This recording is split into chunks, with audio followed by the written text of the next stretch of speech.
తెలుగువారి number 1 choice Telugu matrimony. దేశంలో మళ్లీ ఉగ్రవాదుల కదలికలు తీవ్ర కలకలం రేపాయి. జమ్మూ కాశ్మీర్ నుంచి ఢిల్లీ శివార్లలోని ఫరీదాబాద్ దాకా కుట్ర భగ్నం చేశారు జమ్మూ కాశ్మీర్ పోలీసులు. 3 రోజుల క్రితం అరెస్ట్ చేసిన డాక్టర్ ఆదిల్ అహ్మద్ ఇచ్చిన సమాచారం ఆధారంగా ఈ భారీ కుట్ర వెలుగులోకి వచ్చింది. హర్యానాలోని ఫరీదాబాద్ నుంచి దాదాపు 2900 కిలోల అమ్మోనియం నైట్రేట్, ఒక AK-56 రైఫిల్, భారీ మొత్తంలో మందుగుండు సామగ్రిని స్వాధీనం చేసుకున్నారు. రిమోట్ కంట్రోల్ పరికరాలను కూడా స్వాధీనం చేసుకున్నారు. వైట్ కాలర్ టెర్రర్ని తొలిసారి గుర్తించారు పోలీసులు. 2 డాక్టర్లతో పాటు 7గురిని అరెస్ట్ చేశారు. ఉన్నత విద్యావంతులు, విద్యార్థులతో ఈ నెట్వర్క్ని ఏర్పాటు చేశారు వారు.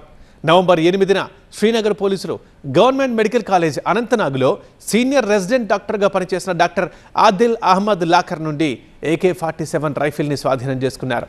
ఆ తర్వాత అతన్ని అరెస్ట్ చేసి విచారణ ప్రారంభించారు. ఇక జైషేతో అతని సంబంధాలపై విచారణ జరిపినప్పుడు ఆదిల్ మరొక రహస్య స్థావరం ఫరీదాబాద్ గురించి సమాచారం ఇచ్చాడు. ఇవాళ ఫరీదాబాద్లోని అల్ ఫలా ఆసుపత్రి వద్ద దాడులు చేశారు. అక్కడ ఒక పెద్ద కంటైనర్లో 360 కిలోగ్రాముల అనుమానాస్పద అమ్మోనియం నైట్రేట్, 3 మ్యాగజైన్లు, 83 లైవ్ రౌండ్లతో పాటు ఒక అసాల్ట్ రైఫిల్, ఒక పిస్టల్, 20 టైమర్లు, 24 రిమోట్ కంట్రోళ్లు, ఎలక్ట్రిక్ వైరింగ్, బ్యాటరీలు, 5 కిలోలు భారీ లోహం, 8 పెద్ద సూట్ కేసులు, 4 చిన్న సూట్ కేసులు దొరికాయి. ఈ సామాగ్రి పరిమాణం ఏదో పెద్ద ఉగ్రదాడికి కుట్ర పడుతున్నారన్న విషయాన్ని స్పష్టం చేస్తోంది.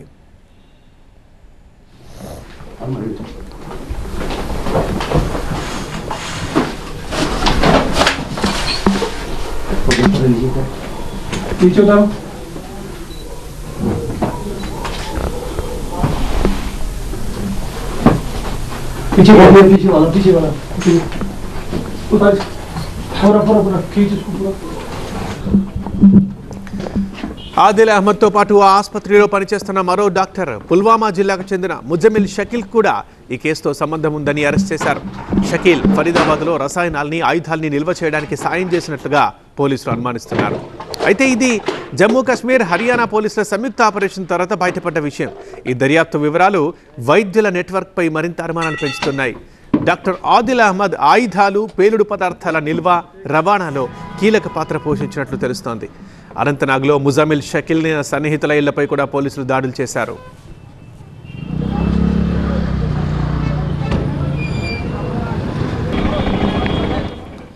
బ్యూరో చీఫ్ గోపి లైవ్లో ఉన్నారు, మాట్లాడదాం. గోపి, ఒక పెద్ద డాక్టర్లు ఇద్దరు ఉగ్ర లింకులతో సంబంధాలు ఉండడం అండ్ ఆ దొరుకుతున్న సామగ్రిని చూస్తే కూడా ఇదేదో పెద్ద కుట్రగానే క్లియర్గా మనకు అర్థమవుతుంది. అసలు ఈ కుట్రను ఎలా ఛేదించారు మన పోలీసులు?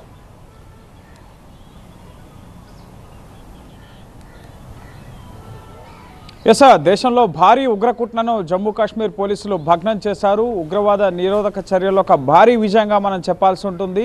1 కాదు 2 కాదు 2900 కిలోల పేలుడు పదార్థాలు, అమ్మోనియం నైట్రేట్, అలాగే IED బాంబులకు ఉపయోగించే పేలుడు పదార్థాలు, వైరింగ్, బ్యాటరీలు, అలాగే ట్రాన్స్ఫార్మర్స్, ట్రాన్సిస్టర్స్, ఈ విధంగా అనేక పరికరాలని ఇటు జమ్మూ కాశ్మీర్ పోలీసులు అలాగే యూపీ, హర్యానాకు సంబంధించి అంతర్రాష్ట్ర నెట్వర్క్ని ఛేదించే క్రమంలో భాగంగా జమ్మూ కాశ్మీర్ పోలీసులు యూపీ అలాగే హర్యానా పోలీసులతో కలిసి అనేక ప్రాంతాలు, ముఖ్యంగా యూపీ ఇటు హర్యానాలో ఫరీదాబాద్లో, యూపీలో సహరాన్పూర్లో సోదాలు నిర్వహించారు. అలాగే జమ్మూ కాశ్మీర్లో కూడా అనంతనాగ్ అలాగే మరికొన్ని ప్రాంతాల్లో సోదాలు నిర్వహించడం జరిగింది.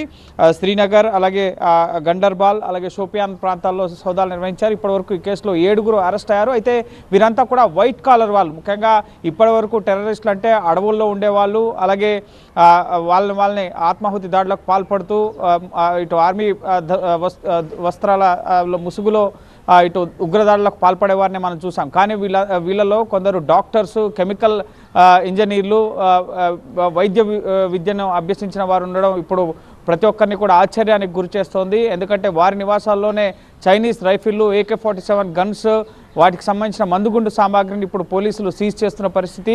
ప్రధానంగా ఈ వ్యవహారం అనేది అక్టోబర్ నెలలో తొలిసారి జమ్మూ కాశ్మీర్లో వెలుగులోకి రావడం జరిగింది. అక్టోబర్ నెలలో ఇటు జమ్మూ కాశ్మీర్లో కొన్ని పోస్టర్లను ముఖ్యంగా అతికించడం జరిగింది అక్టోబర్ 16వ తేదీన. సో ఆ పోస్టర్ల పైన కేసు నమోదు చేసి జమ్మూ కాశ్మీర్ పోలీసులు చాలా సీరియస్గా తీసుకున్నారు. భద్రతా బలగాల్ని, జమ్మూ కాశ్మీర్ పోలీసుల్ని విడిచిపెట్టబోమంటూ కూడా జైషే మహమ్మద్ ఉగ్రవాద సంస్థ అలాగే ఇటు అన్సార్ ఘజ్వత్ ఉల్ హింద్ ఈ ఉగ్రవాద సంస్థ కోసం వీరంతా కూడా పనిచేస్తున్నారు. సో వీళ్ళు కొన్ని పోస్టర్లని జమ్మూ కాశ్మీర్ శ్రీనగర్లో అంటించడం జరిగింది. సో వాటిని సీరియస్గా తీసుకుని కేసు దర్యాప్తు మొదలుపెట్టిన తర్వాత కూపీ లాగితే ఇటు యూపీ అలాగే హర్యానా ఇటు శ్రీనగర్లో ఉగ్ర మూలాలున్న వైద్యులు వీరంతా కూడా ఈ ఉగ్రవాద సంస్థల్ని ప్రమోట్ చేయడం, అందులోకి కొత్త యువతను చేర్పించడం, వాటికి కావాల్సిన నిధులను సమకూర్చడం, ఆధ్యాత్మిక కార్యక్రమాల పేరుతో అలాగే విద్యా అవసరాల పేరుతో నిధులను సమకూర్చి వాటిని ఉగ్రవాద కార్యకలాపాలకు మళ్లించడం, వీరంతా కూడా అక్కడక్కడ ముఖ్యంగా సేకరించిన ఈ అమోనియం నైట్రేట్ని కూడా ఒక చోటకి చేర్చి వాటిని